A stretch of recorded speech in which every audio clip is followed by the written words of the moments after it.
You lick those skull boogers. Mmm. Are they delicious? Ayo,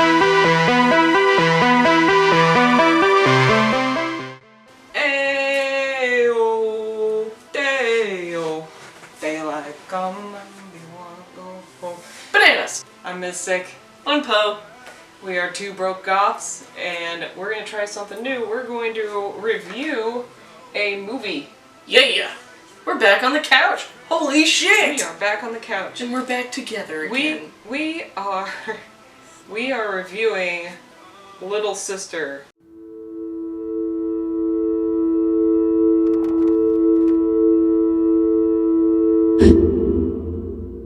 Sorry. Young nun Colleen is avoiding all contact with her family.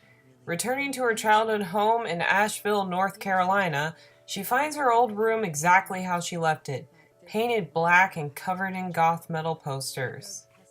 So I think this takes place in 2008.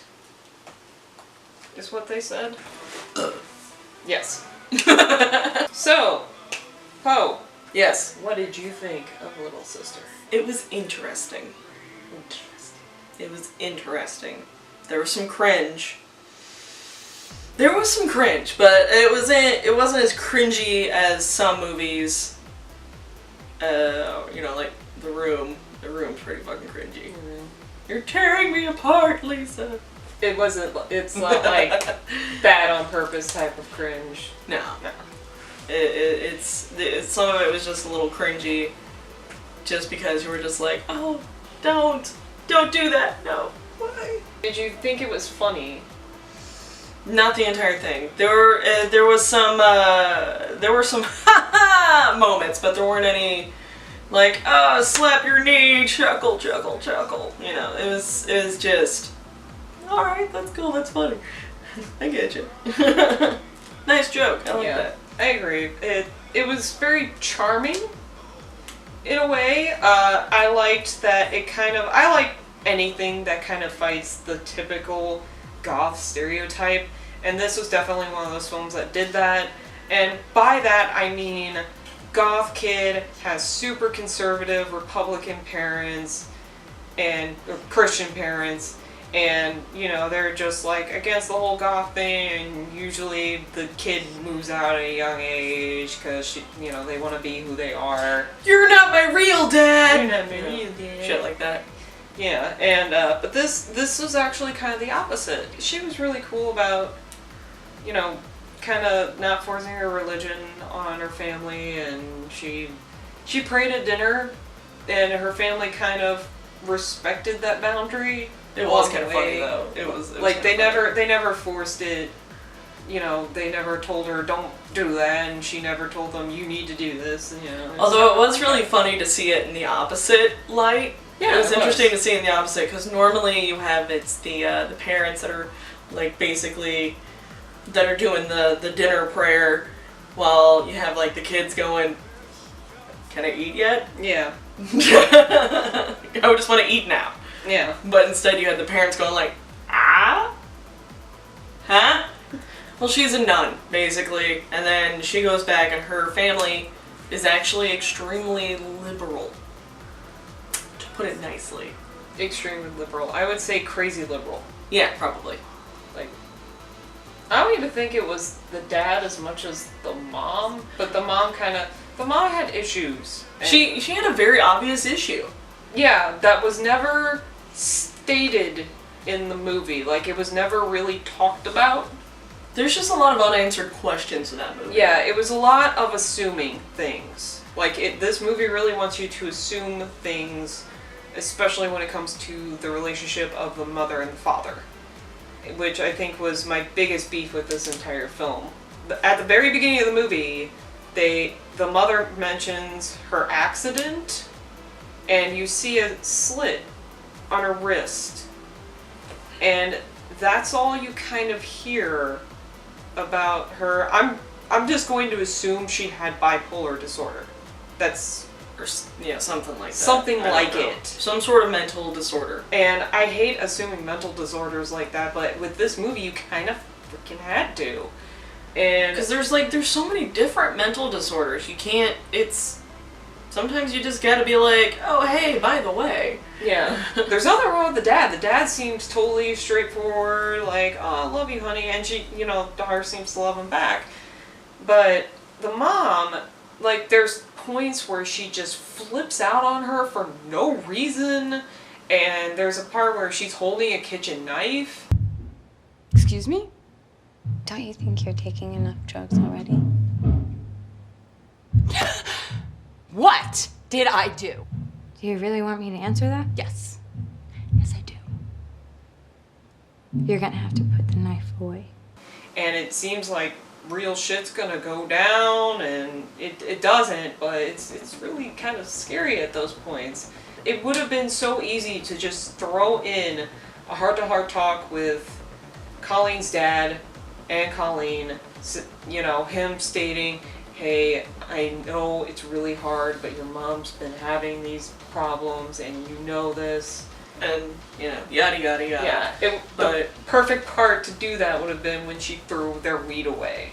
Which was kind of shitty on Colleen's part. It was. That's the really shitty, that's the shittiest thing she kind of does in this entire movie. She sees the weed, and she does what any proper kid who is scared of weed would have done, and threw it away. Because she didn't understand that was probably helping her mom and helping her dad cope with a lot of things. And that would have been the perfect opportunity for the dad and Colleen to discuss, hey, we need these things, and your mom has these mental issues, and she's got bipolar disorder, and then we would have been like, oh, okay. But that never happens. Yeah. There's certain, there's so many unanswered questions. It's kind of like, what? Like, for instance, what the fuck happens to the car? Yeah, they even make a point to say, hey, she takes the only car the convent has. They're like, hey, we need the car to do this. Like, take the orphans to the zoo and some crap like that. Yeah. And then she fucking wrecks it. Yeah, she tolls the car, and we're kind of shocked that they even let her back into... Because if I were a nun, I would be kind of pissed. I mean, but I guess it was none of their business. There's so many unanswered questions, what was it? Going more... Just have more detail about the mom, especially. Yeah. Because it's like, I feel like... It feels like you're just like a random guest in this house, and we're expected to know what's going on. Yeah, it was very awkward, and it was like being in, watching your friend fight with their mom while you're just sitting there. Like, what? How is this working? I don't know what's going on. Can I go home now? Yeah. Can you call my mom to pick me up? Can I go away now? I don't want to be here anymore. I enjoyed the relationship between her and her brother. Yeah, that was awesome. Yeah, the parts with her and her brother are incredibly charming, and they really work well. Like, whoever those two actors work great together. They were awesome. Yeah, the actors and definitely the writing for those scenes in general were well done. Yeah.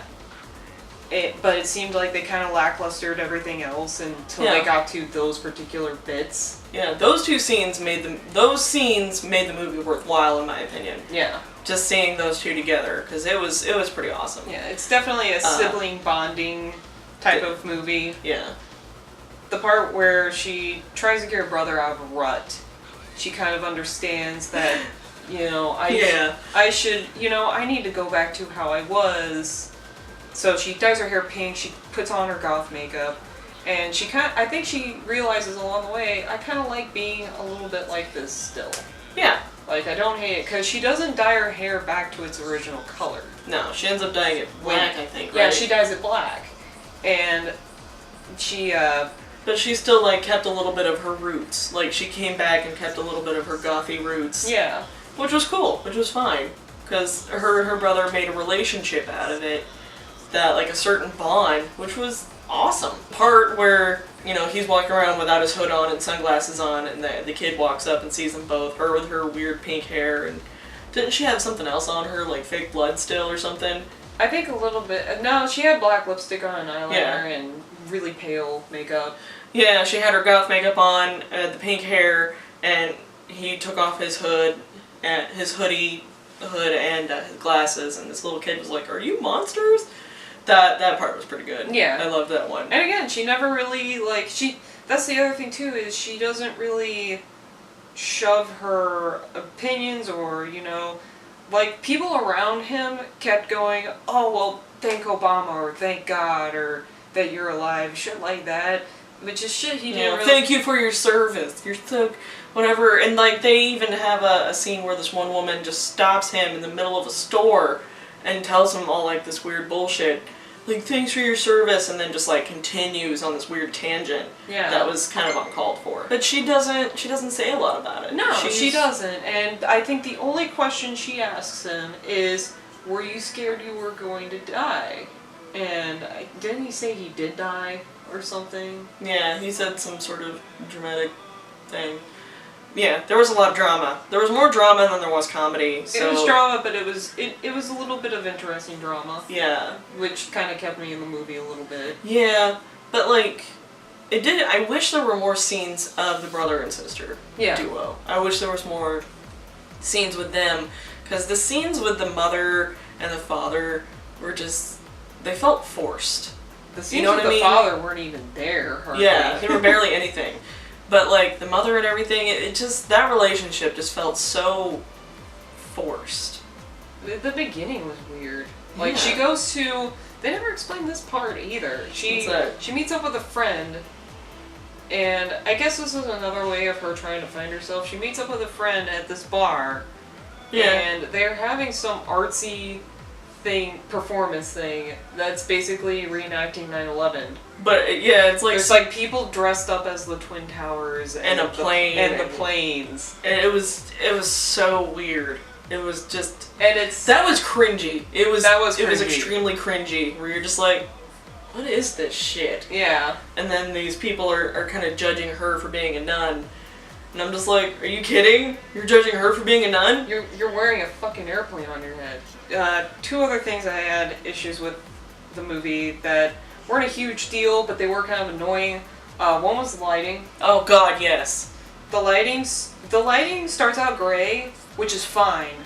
I mean, because the mood in the beginning was kind of gray. Yeah, the mood in the very beginning is very gray, but it never lights up when it starts to actually light up in the movie. It stays gray. When the mood lightens up, it's just like, you're still stuck with that mild feeling of grayness. What? I didn't know North Carolina was that gray. I mean, when I went down there... Yeah, you're the one. We're in Missouri, by the way. But when I went to North Carolina, it seemed pretty good. Yeah. It was a good time, especially in Asheville, which, by the way, Asheville it's pretty bumping from whenever I was there. It was pretty... How do the kids put it nowadays? They say it was lit, fam. It was lit, fam. It was lit, fam. The other issue was the music, which there was goth music in this. We just did not notice. Yeah. Did you, like, watch it again afterwards or something? No, I looked it up because I was like, okay, there's at least 2 goth songs in this because I recognized, like, itty bitty bits of it. So I looked it up and I found, like, I think 7 to 9 goth songs. But one of the main songs that were kind of the highlight of the whole movie was a War song, which is really a goth album. But, you know, it's not really a song you think of when you think of Gore, though. But there were parts in it that were very quiet and could have used... I mean, you can find quiet goth music. It's not that damn hard. And you can find... I know they were trying to keep with the times, but you could find independent goth bands that probably would have loved to have thrown their music in here. But they probably had a budget. I'm sure that Guar copyright was probably a huge chunk of their budget, for all I know. Maybe. Really annoying in the beginning, because the music was just drum solos. It was over really stupid things, like her getting hair dye out of her drawer, and it's like, we really didn't need this for the... that would have been the perfect opportunity for a goth song to be in there, was her getting all gothed up, but instead they went with fucking... I mean, we understand that the brother was a drummer and like a metalhead and stuff, but... Yeah, which you hear that part, and I Which get you that. hear him playing drums from time to time, that's fine. Yeah. But just the random drumming? Like, what the shit is that? Yeah, it sounded like somebody got their 12-year-old who's obsessed with playing drums to just Yeah, I'll go. do it! Going ham, 12-year-old Billy boy. What would have been great for the beginning of the movie is when she's driving to her parents' place, she's singing what sounds like a very obvious Christian song, and I think it starts to become the Christian song eventually. Yeah. Like, she's singing it, and then it develops into the actual song. It would have been great if they found a good goth song that had Christian-sounding lyrics. What's funny is there are Christian goth bands. Yeah. So, like, if they could have found, like, some of that music or somebody to do kind of like a cover of that song, Yeah. that would have been perfect. Yeah, or, you know, her singing, like, that song, and then all of a sudden it develops into that song, Yeah. and it's got that, that usual... Because I'm Dracula. And then it's like, Blah, blah, blah. oh, okay. Cry, little sister. Would have liked the Queens of the Stone Age little sister song in there too. Yeah, just some kind of popular little sister song would have been awesome. That would have been a lot of money. Yeah, I know, but it would have been Those awesome. are really popular songs, but Even if it was just like the ending credits, then it would have been like, oh, okay, I feel a little better about it now. yeah, yeah. It definitely would have been a good soundtrack to buy. Yeah. Because music and movies kind of go hand in hand, and if you have a particular genre that you're talking about, you can make a good soundtrack. You know, Yeah. even if you don't sell the movie well, at least you got a good soundtrack you're selling. Yeah, I know, because that's something. Because, I mean, I know I'm probably going to get shit about this. I honestly didn't enjoy the movie Queen of the Damned that much. But I really enjoyed that soundtrack. Did I buy the movie? Fuck no! Did I buy the soundtrack? Yes. For me, and you'll hate me, What? because I've told you this before, I hate the movie Sucker Punch. Oh, that's fine. That's okay. Yeah. I enjoyed the movie. Yeah. But, you know. but I love the soundtrack. Yeah. So, I bought the soundtrack. I'm not going to watch that movie That's fine. unless it's forced against my will. Would you recommend this movie to be owned, or to rent it, or to watch on Netflix? I would just watch it on Netflix if you got the chance. I'd feel the same. Maybe. It's one of those movies where if I'm really bored and Yeah. I got nothing better to do and it's on, I'll be like, yeah, sure, why not? Yeah. Take a nap to it. It's a nap movie. It is basically. a nap movie. Or if you just want noise in the background, it's that kind of, even though it's some weird noise, but it's that kind of movie. It's not something you really... I mean, it was really slow moving in the beginning, so, especially through the beginning. Take a nap during the beginning, you're fine. You won't really miss that much. Because it only gets interesting towards the middle. And it's kind of like, I don't know, I wish there was more of the brother-sister duo. I wish the lighting would have just gotten a little brighter at some point. To be like, oh hey, it's better time now, cool, it's not so gray and weird. But no, it's like, let's keep it gray and sad the whole time. Fuck, even Adam Sandler gets more cheery than that. Come on, guys. And they were in a cemetery. It was, I mean, as an atheist, I kind of liked it. I mean, Yeah. it was a nice perspective Yeah. to see, even though parts of it were confusing. There's a nice different perspective of somebody who's kind of, I'm not gonna assume that Colleen's asexual, but she Yeah. kind of is. I think in a way she's always kind of meant to be a nun. I don't even think she really got into being a nun for religious reasons. She got Yeah. into it because it fit her lifestyle the most. Yeah. And, you know, she was able to be more of herself as a nun than as anything else, which is fine. I think it'd be nice to know that, you know, her room is like half goth and metal posters and half, nunnery. Nonsense. I think just my main thing with this movie is that there's too many, man, that would have been cool, or I really wish they would have done this, or there's so many points of, it's something of a letdown. Yeah. I feel like the whole movie builds you up for something that never happens. So it's a little... You get a little something out of it, but at the same time you're left really confused and kind of wanting something better, something else. wanting better and more. Yeah. So, Not even in a good sense. It's more like... it's kind of like in the bedroom. You're like, that's fine. Okay.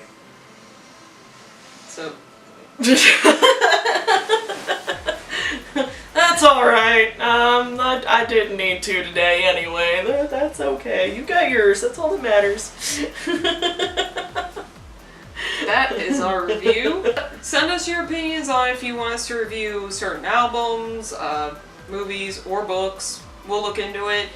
Follow us on Facebook, Instagram. our Instagrams. Don't forget to subscribe if you are watching us for the very first time. Slap around that like button or the dislike button. Just do whatever. Fuck Yeah. it. And Little Sister is available on Netflix. We were not bought by them. We watched it of our own free will because we were really bored one day, and that's kind of that's kind of how it happened.